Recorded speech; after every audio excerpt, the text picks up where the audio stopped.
தாயும் இல்லை, உன்னை அல்லே செல்லம் கொஞ்சம் யாரும் இல்லை.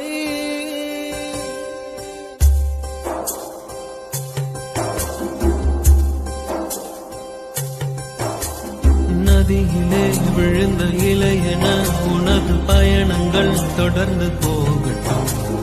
அலை வரும் அடுத்த திருப்பத்தில் உனது கரை எதிரிலே தோன்றிடும்.